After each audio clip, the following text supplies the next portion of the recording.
So it seems that the Adeptus Custodes have become gloriously strong in 40k right now. Let's have a talk about which of their units are strongest and weakest.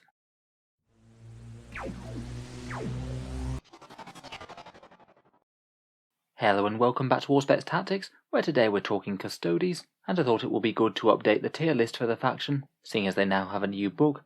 They're even stronger than they were before, and a bunch of their units really have changed in what they do. With that in mind, I thought we'd organise their units in a rough tier list, talk about which of their units I feel are overshadowed, and which ones are at the top of the golden pile at the moment. Most of the list is organised into 3 basic tiers, and one little king who sits at the top, so we'll talk through each unit and squad in turn, roughly what they do, and why I've ranked them where I have. First up, I thought we'd start with some of the lower units on the list, ones that are usually suboptimal, and quite unlikely to be starring in competitive lists. I think none of them are truly unplayable, to be honest, but for most of them I just feel like you're better off with something else. First up, we have one of the most directly eclipsed units on the list, the Adeptus Custodian jet bikes. These Forge World bikes start at 95 points in cost, and just really don't compare well with the Virtus Praetors at all now.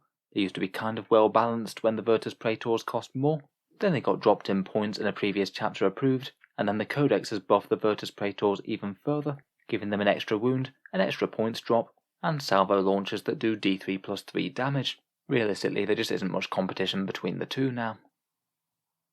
Next, there's the Forge World Custodians with Atricite or Pyrothite spears.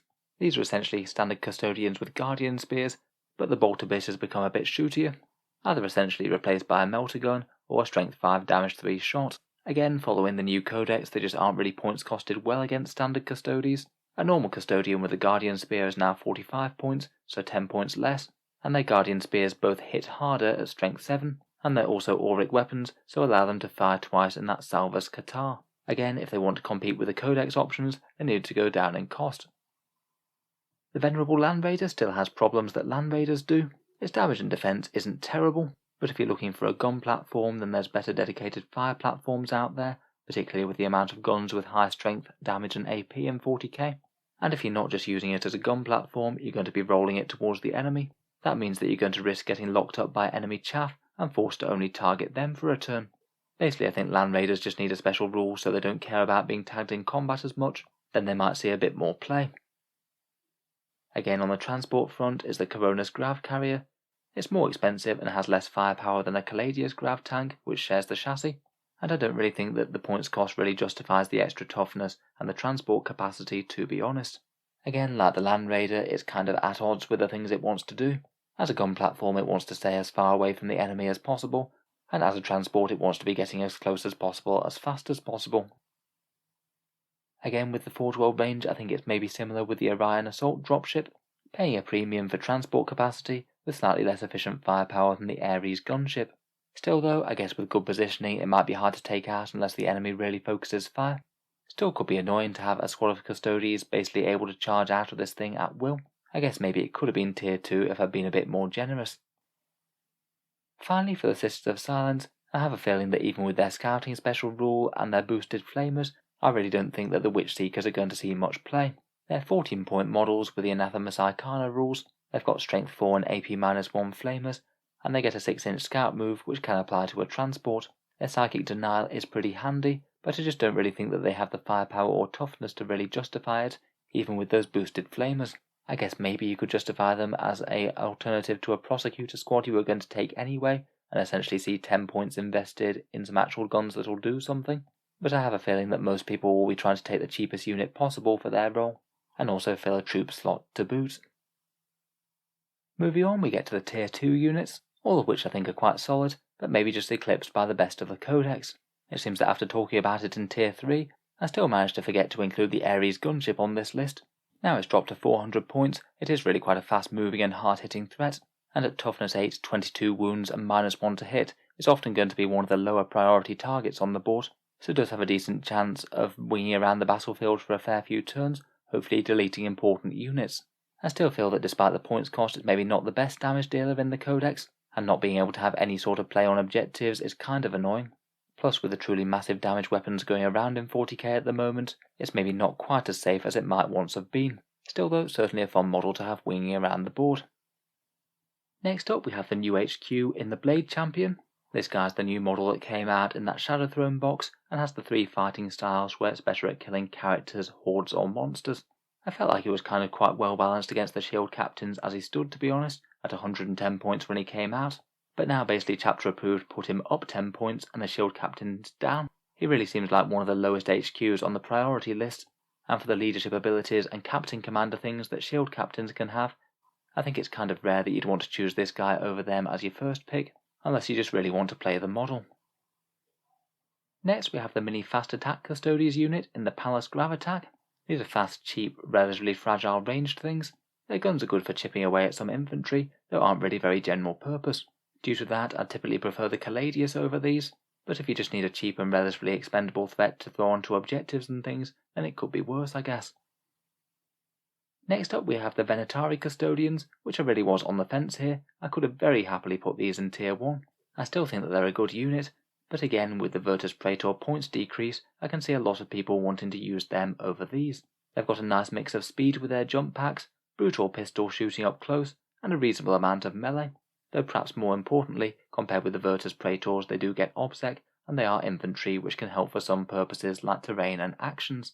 I still think that between these salvo launchers and the all-round meaty defense and attack profiles, the Virtus Praetors do probably beat them out for their role, though I think there's really not much in it, and these guys certainly have their advantages. Moving on, we come to the Knight Centura and Alea, the 2 now standalone Sisters of Silence characters that you can take to lead their detachments.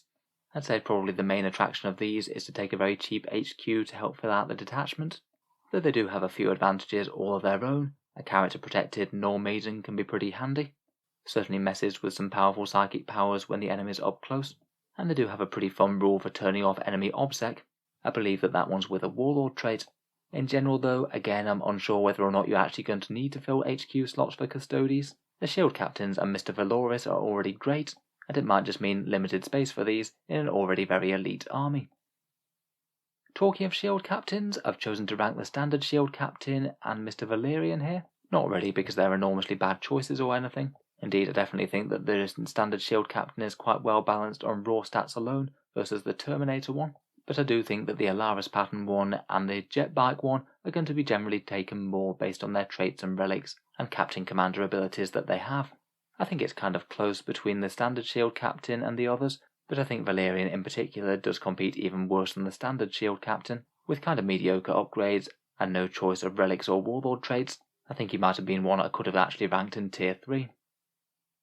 Next up we have the Evigilators and the Anathema Psychana Rhino, which I think as a unit are kind of okay, though not really stand out within this codex. The Vigilators have fairly nice generalist melee with those great blades, could cut through some elite infantry fairly efficiently, plus put their nice psychic denial right on the front line, hopefully at least buying you a turn of reprieve from sorcerous machinations. Perhaps they might see a little bit more play in other codexes, but Custodes really have tons of options for mid-strength 2 damage melee.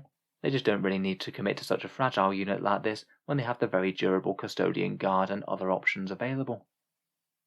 Next up we have the Aquilon Custode Terminators. These are the Forge World ones that start out at 70 points per model. They do have some advantages over the standard pattern in getting strength 10 AP-4 melee, and a fairly hefty amount of firepower with those Lastrum Stormbolters. Again though, maybe like those Agamatus jet bikes, I feel like that they were decently comparable units, but then the core codex version saw multiple improvements in a row. Now Alaris Terminators have dropped all the way down to 60 points, they just really are all around more efficient, and if you want Custodes Terminators, then the plastic version is the way to go right now, I think. Finally, we have the Codex Venerable Contemptor Dreadnought, certainly much improved over its previous version, and actually really isn't too bad a unit at all in terms of range and melee damage. I think I'd be most tempted to take it with the Multi-Melter myself. If the Forge World Contemptor Dreadnoughts didn't exist, it might be worth more of a look, but both of those are absolutely amazing, and I certainly feel have far better miniatures as well to boot. So now we get into the really good stuff, Tier 1, the units that I think are going to be taken in the majority of competitive Custodes lists, and the most efficient choices in the army. First up, before we get into Shield Captains, the Virtus Praetors I think are just an all-round strong unit now, and I wouldn't be too surprised to see a unit or two of these appearing in quite a lot of lists. Whenever a unit in 40k is both very tough, very dangerous in combat, decent shooting, and really fast, you're pretty much onto a winner. It feels very hard to go too far wrong with these with the salvo launchers, and are particularly good in that Emperor's Chosen shield company, giving them the power to reroll some wound rolls each turn. Next we come to my two favourite flavours of Shield Captain, the Terminator one mainly being better because of the Praetorian Plate relic I think. I think his stats are well balanced with the standard Shield Captain, but that Praetorian Plate relic that he bears can really send him to a whole new level. He gets Toughness 6, which is a nice little aside, but mainly the benefit is that powerful sort of pseudo-heroic intervention mechanic, where he can just teleport too near to another Custodes unit and engage an enemy unit in combat that's nearby. I feel the mechanics maybe moderately break the game, and probably are in need of an FAQ to determine just how it works, but even with a less powerful interpretation of the rule, it's still very strong indeed. It perhaps pairs quite well with Unstoppable Destroyer as well, the trait that allows him to pilot and consolidate a bit further and go where he wants. He can potentially use that to ricochet between enemy units and maybe keep the strongest things out of the fight, or just gain a whole load of movement towards an enemy objective or something. Particularly good after he's intervened with that plate. Next up, and not to be outdone, is the Shield Captain on Dawn Eagle Jetbike. At 170 points, then dropping to 160, he's a hugely threatening HQ all on his own just by raw stats. 6 attacks at Strength 7 and +1 to wound with the Interceptor Lance, and 9 Toughness 6 wounds to chew through if you want to try and kill him. He's a great place for any melee or durability boost traits and relics. The Tip of the Spear Captain Commander trait is an excellent boost to his melee damage, rerolling 1s to hit on wounds, and Superior Creation for the 5+ Feel No Pain is a really nice way to keep him safe. And for an extra 5 points you can also pick up a salvo launcher for an extra really big anti-tank shot. Next up we have the Foot Custodes, the Custodian Guard and the Wardens. The Custodian Guard being kind of necessary as they're the main troop slot for the army, a solid effective OBSEC battle line with decent shooting and auric weapons that can fire twice in the Salvus Kata.